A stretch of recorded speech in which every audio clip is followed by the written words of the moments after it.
typically see out of a Sultai Delver list. A card that's gotten a lot more attractive now with fewer blue-red decks floating around, though not going to be good in this matchup.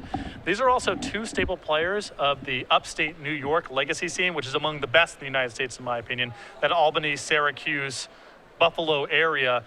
Ely, a master of eternal formats, had a very good performance at Grand Prix New Jersey, and James himself a former legacy Grand Prix champion. Yeah, so we'll start out with Ely on the play, and this is the kind of start that you have really expected to see in blue-red Delver decks. It's going to be Monastery Swift Spear into Gitaxian Probe.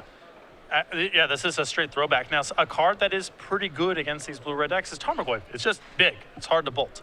But James here on a one-land hand, and these blue-red Delver decks can get some very explosive draws. No, it's not Treasure Cruise explosive, but you're going to see a lot of the same elements. As you see in James's hand, the one land, he has 2 Tarmogoyfs, Delver, Force of Will, Liliana, and Abrupt Decay. So a lot of great tools there, as James does get knocked down to 18 by the Monastery Swift Spear.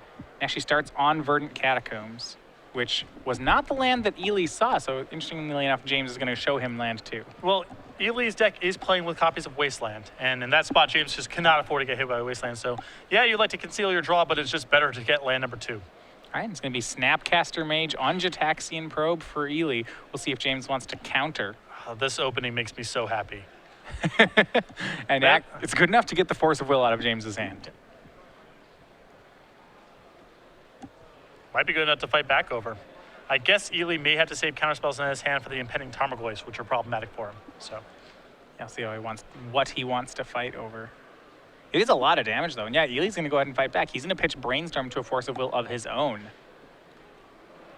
That will prowess the Swift Spear again. It's now up to a 3/4 for the turn. And if you couldn't tell by all the, beta duels and foil fetch lands floating around these players' decks, these two are very passionate about Legacy. I mean, for Ely's, he has this heavily miscut Volcanic Island.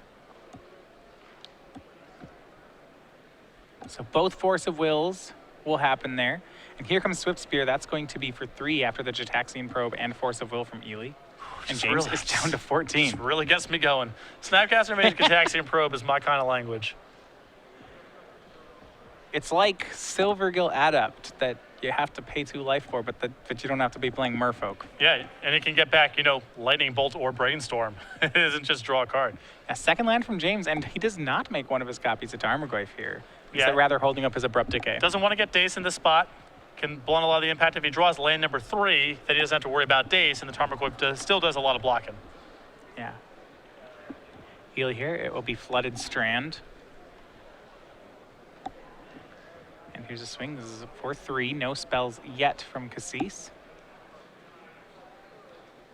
James asking to make sure that the fetch line resolves. Stifle could be there for Ely. Did Ely actually play any copies of it? James actually has 4 stifles of his own.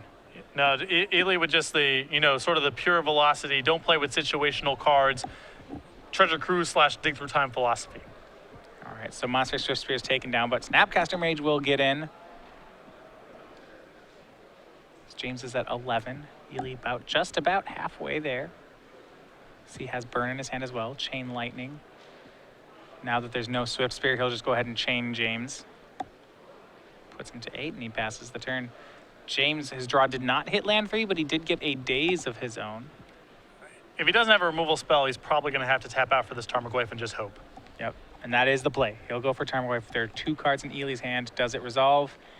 And it looks like it does. We see instant land, sorcery, creature. That's going to be a 4/5 Goyf. Yeah, the standard Goyf size with the standard card types.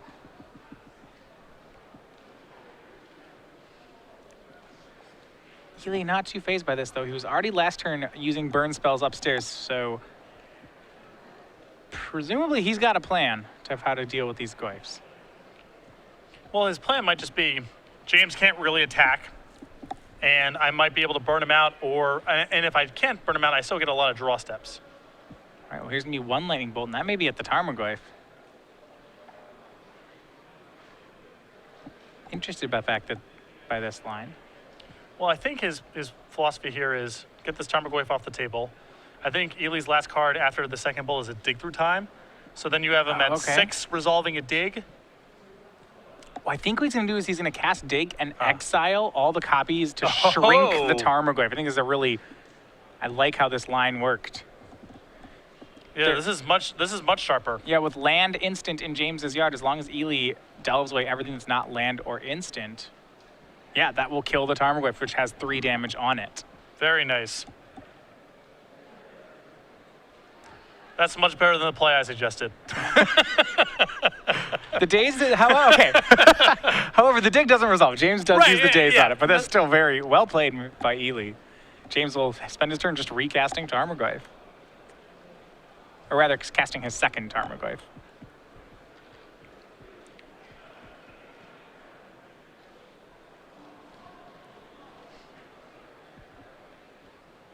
And now we are back to James at 6. Ely looking across the board, but no way to get in damage yet. He'll just pass back to James, who may have stabilized. We'll see here. Yeah, he's willing to go on the offensive with Tarmogoyf. It's a 3-4 at the moment. And I believe that James has an Abrupt Decay in his hand, so perhaps willing to go on the offensive here and just plan on using the Abrupt Decay on the Snapcaster if Ely doesn't block and then attacks next turn. All right, so here's the swing. Ely down to 10. Remember, the Delver deck did do a significant amount of this damage to itself while doing things like fetch lands and Jataxian probes. Yeah. James will wasteland. He'll let Ely keep the beta one. He'll let him keep all the miscuts.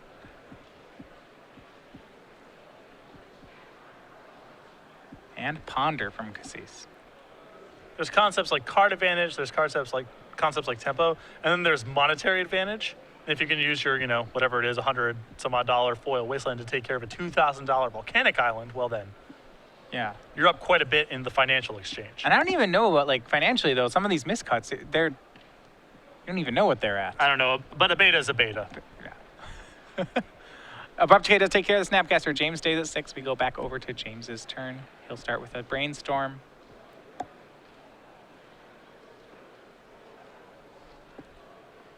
Has Ely at 10, and with Goyf at a 4-5, maybe he can close out this game rather quickly. Tarmogoyf still very good against red decks. Some things about Legacy don't change very much. Goyf will swing, puts Ely down to 6. Could be a full Brainstorm. James does have the Misty Rainforest to shuffle up.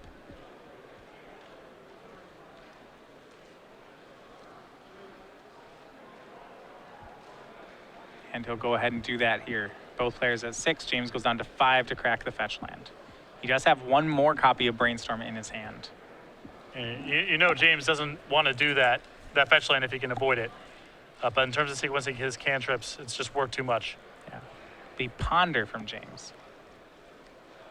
Last card is Brainstorm, and now Ely will respond with the Ponder on the stack. He'll crack a fetch of his own. Both players at 5, but Ely the one with red spells. We'll go ahead and replace the beta volcanic. Yeah, sure. Might as well go get another one.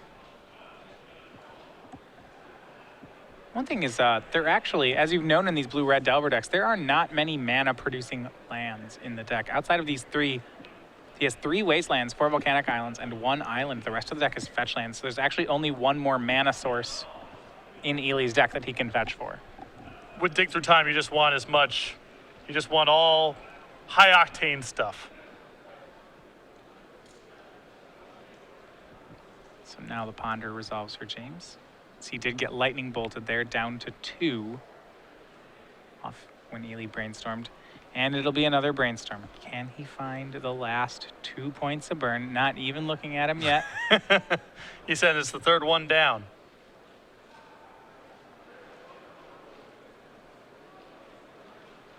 Does he have it? We'll see here. Putting 2 back. No, taps 1 mana. Makes you wonder for a second, but it's just Delver of Secrets.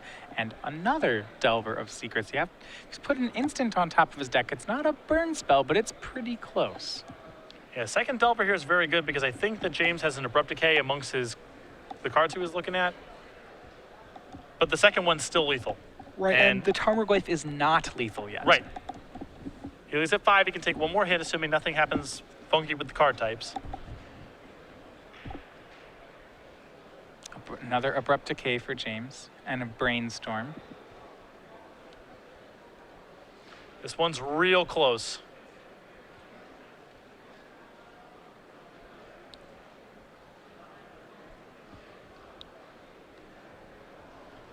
Stifle also is pretty good for James in this position, or at least it's okay, as he can abrupt decay one of the Delvers and then stifle the other Delver trigger. Well, there's a bit of a next level play here too, right? Because if Ely actually didn't find an instant, then the only way the second Delver becomes lethal is if James cracks a fetch land here. James is not cracking a fetch land. I would be surprised. Unless it sets him up to attack for lethal this turn, I don't think that's happening. Tarmogoyf will swing for possible 4. Doesn't want to show Ely if he has a kill spell just yet, and Ely will take it. He goes to 1.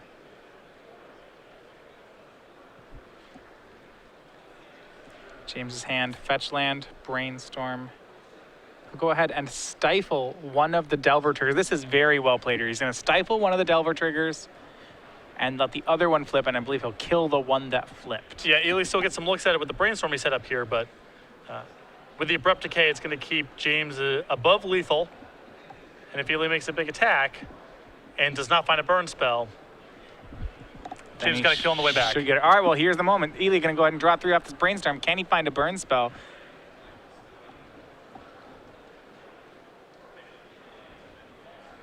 Maybe. I don't believe he has it.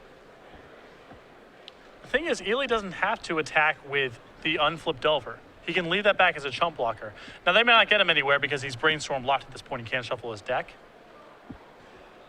But he still can chump block next turn because this has to be killed. All right, so Abrupt Decay will take care of the 3-2. Ely did not swing with the 1-1. It wasn't lethal. And you're right, he does know the top card of his deck is no help. And here's a brainstorm from James, finds a Ponder and 2 Dazes.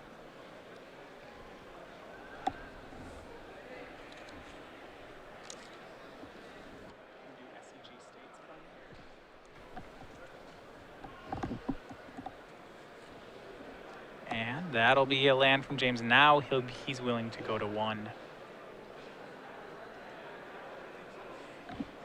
And he's got to know that he likely has just tied up things. Yep. It's looking pretty good. I mean, if Ely wasn't able to kill him last turn, it's unlikely he can kill him this turn. All right, both players at 1. Tarmogoyf maybe just enough here. James will go for the Ponder. Can make this easier if he just finds a kill spell. Finds Dark Confidant. Have to imagine he doesn't want to play that. Probably no good here. That's really playing with fire.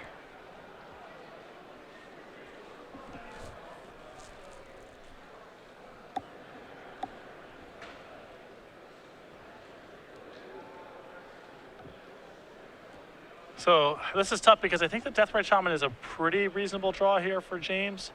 The rest of the cards I think he's looking at, the Days in the Dark Confidant, aren't any good. And now James has to figure, does this game even go on for one more turn? Because I really would take the Deathrite Shaman here over a random card. But then if we proceed from there, I'm drawing a relatively dead Days and a relatively dead Dark Confidant. Maybe I think of what could go wrong here. But don't, if Ely didn't have him last turn, he likely just doesn't have him. He kept a Tarmogoyf, he'll swing with Goyf, and then Ely will show his hand. It was a land. And game 1 will go over to James Rynkiewicz. Yeah, it's just what you would assume would be the case there. Ely couldn't do it the turn previous, and so no help was going to come the next turn. James is trying to be safe, but had a pretty good lock on that game once Ely's brainstorm failed to find the kill. Yeah, and a really close game there between the two of them, and it really was just the pair of Tarmogoyfs that helped carry it for James. It's really good against red decks. No two ways about it. All right, well, it's going over the sideboard. Does Ely have some ways to punch through maybe Tarmogoyfs outside of his board? He's got some help here. He's got a Caracas, 2 copies of Grafdigger's Cage, a Null Rod, a Pithy Needle, 2 copies of Pyroblast, a Hydroblast, 2 copies of Submerge, a Sulfuric Vortex, 2 copies of Smash Smithereens, a Sudden Demise, and a Flusterstorm. So I think the Flusterstorm, I think even certainly the 2 copies of Submerge can come in here as well. Yeah, great. And then some of the Tarmogoyfs. Red Blast, the 2 copies of Pyroblast. Submerge is just so good in a high velocity deck like Ely's. And with fetch lands in play as well, there's going to be spots where James sacrifices a fetch land in response. Ely can submerge it, and then the Tarmogoyf gets shuffled away. So Submerge very good for Ely in this matchup. Absolutely. On James's side, he probably just wants to have more ways to deal with those really fast starts. Looking at his sideboard, he does have, so he has Golgari Charm, Flusterstorm, Pithing Needle, Tassiger, Marsh Casualties, actually. Yeah, Marsh Casualty is typically a sideboard card against elves, but can also come against other small creature strategies. Sure. Sylvan Library, Force of Will, Nile Spellbomb, Murderous Cut, Disfigure, Liliana of the Veil, Surgical Extraction, and Thoughtseize. So I want to say he's looking to go toward the cheap removal. Cards like Disfigure, maybe even Murderous Cut. So what's interesting is I don't know if these two know each other's deck lists. They're friends, but you don't necessarily know everyone's full list or even generally what's going on. James has a lot of cards in the sideboard that are very good against Young Pyromancer, but aren't really that good in general. The Golgari Charm, the Marsh Casualties, they're really not that good against Ely's creature base. But James may not know that. So if James brings in a lot of the anti-Young Pyromancer stuff, he could get caught with some one-toughness hate against cards where it doesn't really line up. I think the Disfigure, the Murderous Cut, and the Nile Spellbomb can all easily come in. And depending on how well James knows the specifics of Ely's list, maybe you'll see cards like Golgari Charm and Marsh Casualties, maybe not. Yeah, it is interesting. James with 13 different cards in his sideboard, and a lot of them do seem to be tailored toward that token, sort of like Young Pyromancer or different builds of Blue-Red Delver. It's interesting, too, because these, you see the one-card sideboards a lot in these kind of control decks. Even though with Ponder and Brainstorm you can get away with it, James's game one is really redundant. He's not messing around with fancy numbers, but then in the sideboard he's got a lot of singletons. A lot of them overlap in functionality, like Marsh Casualties and Golgari Charm. They're similar cards. They fill a lot of the same roles, but they give you some extra flexibility having one of each of them rather than two of one of the two. But it is an odd sideboard given how streamlined the main deck is. Yeah, I do agree with that. You generally would see that out of a control deck or a deck that can go find its one-ofs more easily, or would it play a protracted game so that it would have them both in hand and be able to utilize the utility of both of them. Still got Ponder and Brainstorm, so he's still got a lot of looks at these one-ofs. So even the aggro decks get to play that game in Legacy. Yep. Now, as these players are going, before we start game two, though, one thing I want to mention is you see both Standard and Legacy here. If you're seeing Standard for the first time, Dragons of Tarkir, kind of some exciting decks today. There's a chance to play it coming up in the near future, and that's going to be SCG States, the state championships that's coming up this next month, April 11th and 12th. So in 2 weeks, it's the same days as Pro Tour Dragons of Tarkir, so you can see some of the new decks there as well. We have 2 events this time. That's pretty new. We have one on Saturday and one on Sunday, and 2 unique events and 2 unique playmats. If you want to play the Standard Championships on Saturday, you see this exclusive top 8 playmat, as well as on Sunday, we have the same one, which is a Goblins artwork, which on the surface looks different than the other one, but if you manage to top 8 both events, you notice that this for the first time they combine to make one full art picture. Yep. And usually these are panoramic style, left to right. We're doing top to bottom here. You can see the full art in front of you. StarCityGames.com/states for more information. Again, 2 weekends away. After this, we're going to be in Syracuse for the Open Series next weekend, and then the state championship. So if you're not playing in Pro Tour Dragons of Tarkir, head over to the website now and find out the state championship closest to you. All right, we're going to go ahead and look at game 2, though. This is James Rynkiewicz and Ely Kassis. Kassis will be on the play again. He was last time. Had a great start with Monastery Swift Spear and to Snapcaster Mage. Was able to get James down to 1 before James eventually stabilized. I have played a lot of similar games against Tarmogoyf decks. Getting the shots, get it real close, you're drawing live at the end, but a 4/5 for 2 mana is just a lot to overcome if you're playing with Lightning Bolt and creatures that get paired with Lightning Bolt. Ely, though, did show off some tricks there, managing to kill a Tarmogoyf with the dig through time. And James, he'll be going to 6. No lands in that hand. For Ely, looks like he's on the 7. So this is very exciting, too, because this is a preview of a couple players we're going to be seeing in Syracuse next weekend as well, almost certainly. Now, it's going to be Standard, so it's not going to be their preferred formats, but these 2 players we see a lot of when we come to the Northeast.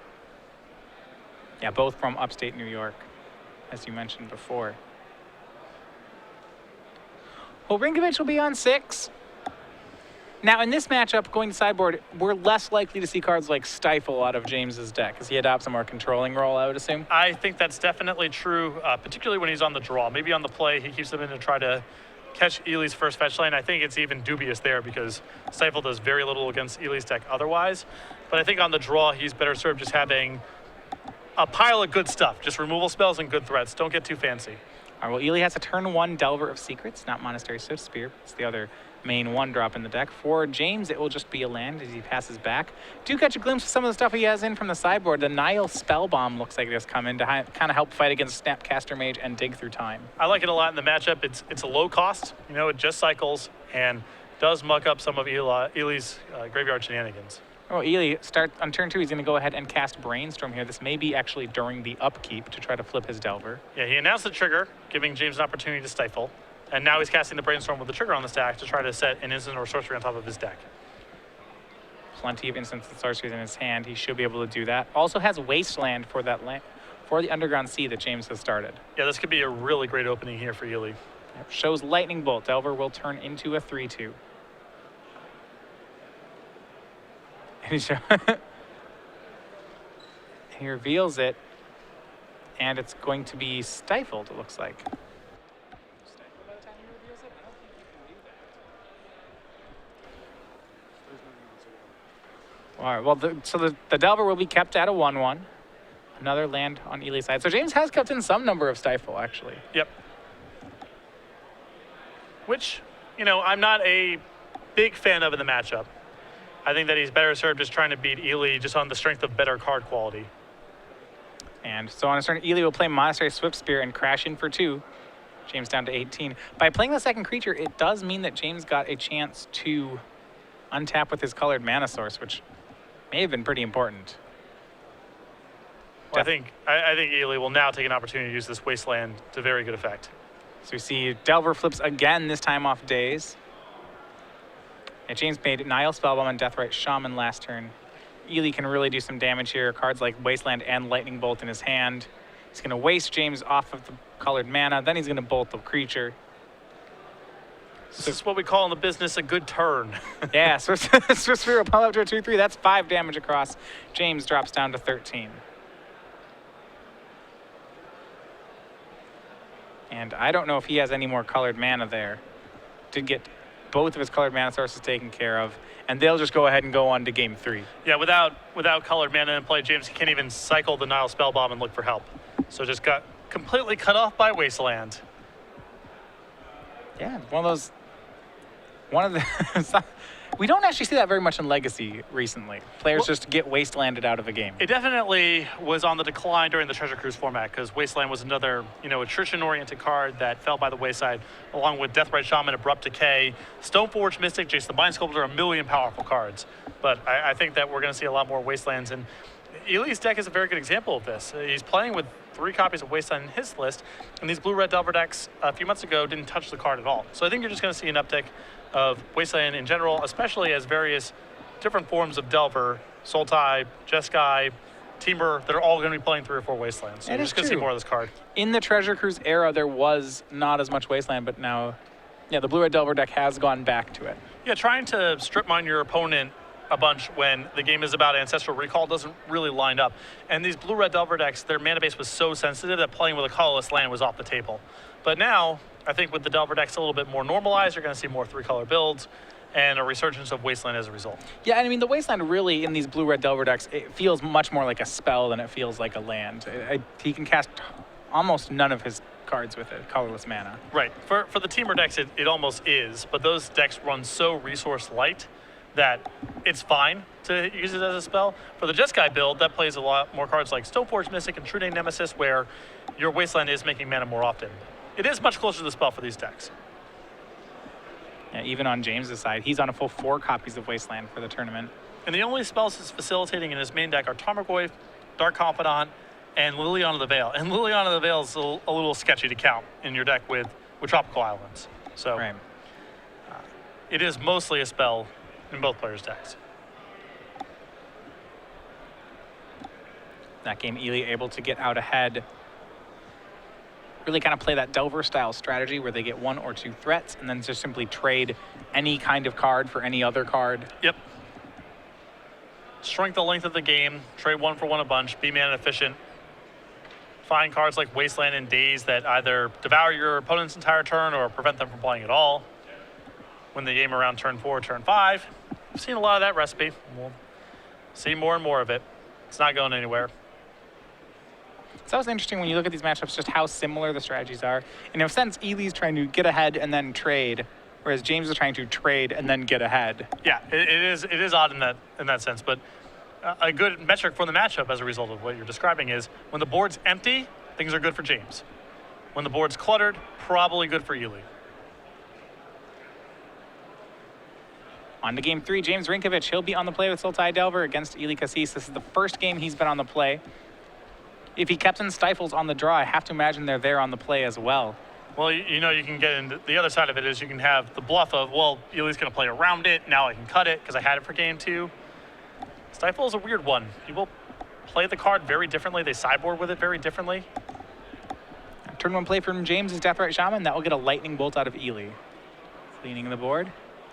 I usually err on the side of I want Stifle to be actively good against my opponent to leave it in, but some people are very aggressive with that card, keeping a lot of copies. Yeah, and James will just keep trading. He wastelands away Ely's land and plays Delver of Secrets, and Ely will go ahead and wasteland James back. So right now the only permanent on the table is the Delver of Secrets from James, which does, however, flip, and now James casts Ponder. Yep. Just a ton of trading of all kinds on both sides. James swings in for 3. Chain Lightning, the draw for Ely. Now, there is a Daze in James's hand. We'll see whether or not Ely wants to play around that one. He has Wasteland for James's land as well, so he can just keep trading the board away. Yep. But he's taking 3. Do I want my 1-mana spell counter? Do I want to strip mine James and hope he doesn't have another land? These are the decisions one makes in the text box agnostic resource stripping mirror match that is the Delver Mirror and Legacy. Well, I think Ely has 2 more Wastelands. So he'll just fire off a Wasteland. He'll keep James on 0 lands, and James plays Misty Rainforest. Oh, a land that can't be strip mined. That's going to be good. All right, 3 more damage comes across. Ely's down to 14. How the game has swung. So, I mean, Ely, he wants to keep him off of cards like Tarmogoyf, right? I know a lot of times, because Ely has a lot of lands, he feels like he can get ahead as long as he plays this land game. Yeah. Well, the hope is that James's deck that doesn't run that many lands itself misses on having an island. Then Ely can untap, bolt the Delver, and now that can't be dazed because James doesn't have an island. And then Ely can go on with life from there.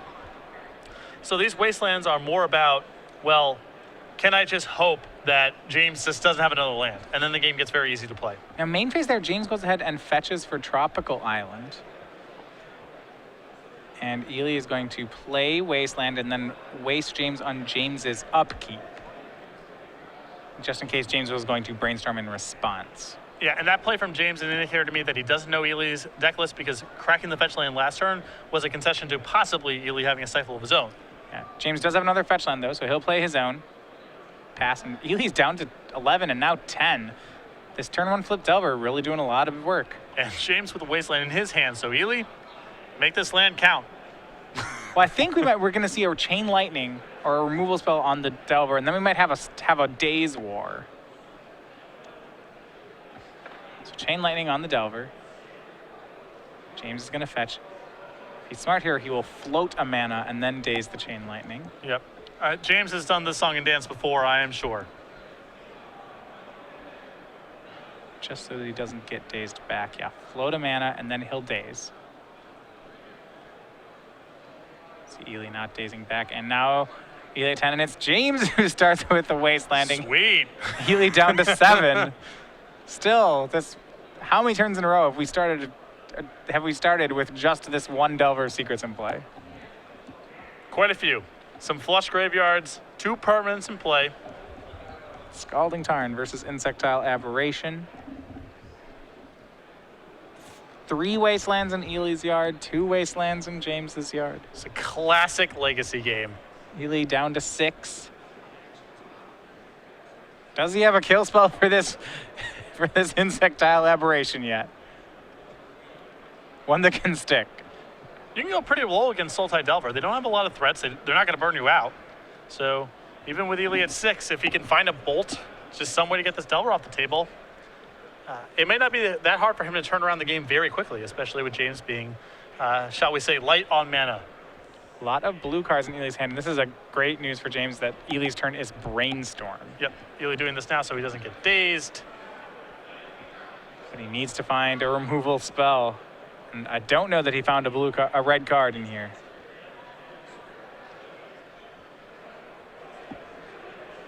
And he's not going to be able to shuffle after this Brainstorm. He already had to crack Scalding Tarn just to cast this Brainstorm. So it might be the 3-2 going the distance. Yep, if there's no bolt here for Ely, he's got to keep a cantrip, find a way to shuffle his deck, and try to maximize his cracks at it next turn.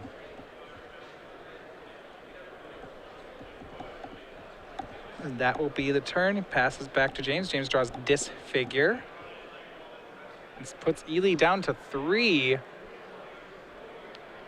Well, that play right there is huge. Now Submerge is live for Ely.